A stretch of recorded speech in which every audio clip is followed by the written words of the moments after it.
नमस्कार दोस्तों, स्वागत है आपका मेरे YouTube चैनल पर। आज का हमारा टॉपिक है कि निर्माण कार्य शुरू करने से पहले साइट की सफाई कराना क्यों आवश्यक है। मित्रों, वीडियो शुरू करने से पहले एक छोटी सी रिक्वेस्ट करना चाहूँगा।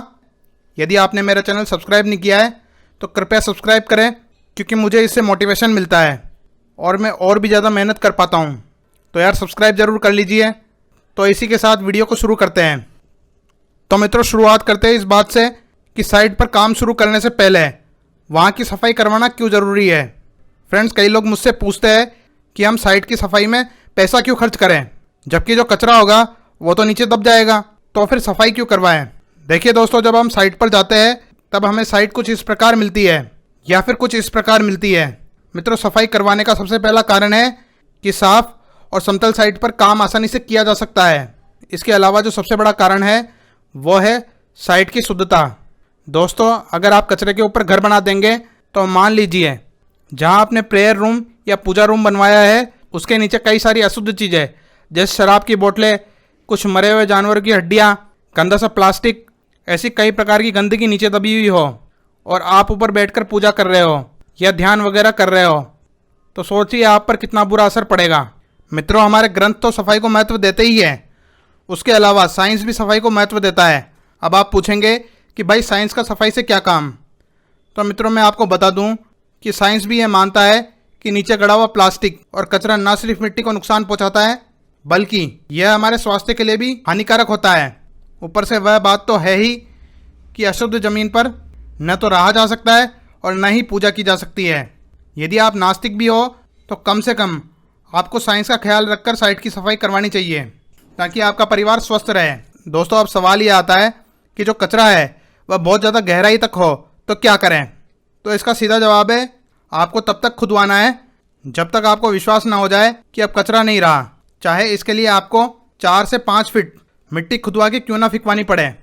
लेकिन साइट एकदम समतल और सपाट होनी चाहिए ताकि आप कभी साइट पर जाओ तो काम करने का माहौल बन सके। एक गंदी सी साइट पर आप जाओगे तो आपका आधा दिमाग तो वैसे ही खराब हो जाएगा। इसलिए साइट एकदम क्लीन होनी चाहिए। और यदि साइट उबड़ खाबड़ भी है जैसे मिट्टी के टीले वगैरह, तो उन्हें बिल्कुल प्लेन करवा लें। अच्छा, कई लोग मिट्टी में दिमाग लगाते हैं कि कचरे वाली मिट्टी फिकवाए या नहीं। तो मेरी आपको एक सलाह रहेगी, तो कृपया उसको फिकवा कर नई मिट्टी डलवा लें। मित्रों, यह एक ऐसी चीज़ है जिसमें आपको बिल्कुल दिमाग नहीं लगाना है, चाहे जितनी भी ट्रॉली फिकवानी क्यों ना पड़े और चाहे जितनी भी नई मिट्टी डलवानी पड़े। लेकिन आप इस चीज़ में पैसे की बचत के बारे में ना सोचें। हमें मिट्टी में थोड़ा सा भी कचरा नहीं छोड़ना है, चाहे जेसीबी के बाद हमें कुछ लेबर ही क्यों ना लगानी पड़े। मित्रों, हमें सफाई साइट की कंडीशन देखकर करवानी है। जैसे अगर साइट पर सिर्फ थोड़ी सी घास फूस है तो उसके लिए जेसीबी बुलाने की आवश्यकता नहीं है। लेकिन यदि साइट बड़ी है और काम जल्दी खींचना है तो आप जेसीबी का उपयोग कर सकते हो, वरना लेबर ही काफ़ी है। और यदि कचरा गहराई तक भरा है तो आपको जेसीबी बुलवाने में ही फ़ायदा है। दोस्तों, अब आते हैं एक बहुत ज़रूरी टॉपिक पर कि सफाई कैसे करवानी है। मित्रों, इस बात को ध्यान से सुनिए कि आपको सिर्फ आपकी ज़मीन की सफाई नहीं करवानी है, बल्कि आपको 1 मीटर मतलब 3 फीट एक्स्ट्रा सफाई करवानी है। समझाता हूँ क्यों। मित्रों, मैंने यहाँ आपके लिए एक रफ ड्राइंग बनाई है जिसके माध्यम से हम ये समझ पाएंगे कि क्यों हमें 3 फीट एक्स्ट्रा ज़मीन की सफाई करवानी चाहिए। दोस्तों, यहाँ जो ये प्लॉट है यह मेरी साइट है। इसके दोनों तरफ यह और ये पड़ोसी है। और दोस्तों, ये जो प्लॉट है ये कॉर्नर का प्लॉट है। दोस्तों, ये जो साइट है इसमें मुझे ये एक्सकावेशन वर्क भी कराना होगा और इनके अलावा मेरे वर्कर्स को काम करने के लिए भी जगह चाहिए। अब ऐसी कंडीशन में मैं जो हमारा सीमेंट है वो यहाँ रखवा देता हूँ, बजरी है वो यहाँ रखवा देता हूँ और जो सरिया है वो मैं यहाँ रखवा देता हूँ। तो ऐसी कंडीशन में क्या मेरे वर्कर्स काम कर पाएंगे? इसलिए मित्रों, हम ये जो 3 फीट जगह है इसकी एक्स्ट्रा सफाई करवाते हैं ताकि हम अपना मटेरियल यहाँ यहाँ यहाँ रखवा सकें। जैसे किसी जगह हमारा सीमेंट आ जाए, किसी जगह हमारी रोडी आ जाए और किसी जगह हमारी सरिया आ जाए और इधर कहीं हमारी ईंटें आ जाए। तो मित्रों, गवर्नमेंट नॉर्म्स के अनुसार हम हमारे प्लाट से 3 फीट एक्स्ट्रा जगह इस्तेमाल कर सकते हैं निर्माण कार्य की सामग्री रखने के लिए। मित्रों, ये गवर्नमेंट की तरफ से लीगली अलाउड है। अगर कोई ऑफिसर आके आपको डराने धमकाने की कोशिश करे तो आपको बिल्कुल नहीं डरना है। यदि आपका माल 3 फीट के अंदर अंदर है तो आप उससे अड़ सकते हो और वो आपका कैसे भी करके चालान नहीं काट सकता है। लेकिन यदि आप यहाँ कोई इलीगल कंस्ट्रक्शन करवा रहे हो, जैसे कोई चबूतरा वगैरह बनवा रहे हो, तो आपको जरूर डरने की आवश्यकता है। वो चाहे तो आपका चालान भी काट सकते हैं और चाहे तो उसे तोड़ भी सकते हैं।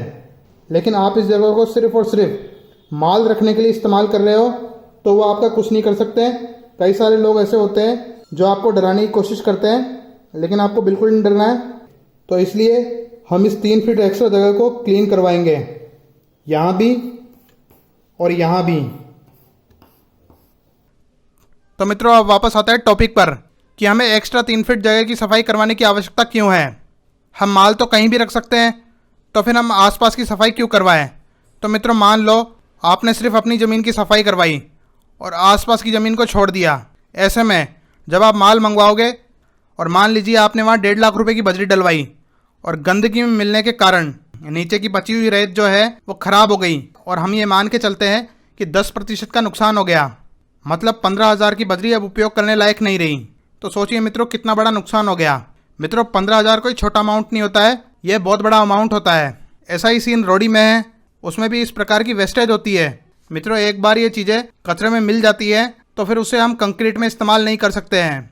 इसलिए यदि हम माल को सफाई करवा के डलवाएंगे तो हमारा माल कचरे के साथ मिक्स नहीं होगा। हालांकि आने वाले वीडियोस में मैं आपको ऐसा तरीका बताऊंगा जिससे आपको 50 रुपए के माल का भी नुकसान नहीं होगा। सारा 100% माल आपके काम आएगा, लेकिन उसके लिए आपको इस सीरीज में बना रहना पड़ेगा। मित्रों, मेरे पास तरीके तो बहुत हैं, लेकिन आप लोग सब्सक्राइब नहीं करते हो तो कई बार डिमोटिवेट हो जाता हूँ। इसलिए मित्रों, सब्सक्राइब जरूर कर दीजिए और आपको वीडियो पसंद आया है तो लाइक और शेयर कीजिए। आगे चलकर और भी वीडियोस आएंगे, जैसे माल कितनी मात्रा में और कब मंगवाना चाहिए और कैसे हम पैसे और नुकसान को बचा सकते हैं। तो इसी के साथ वीडियो को यहीं समाप्त करते हैं। तब तक के लिए जय हिंद, वंदे मातरम।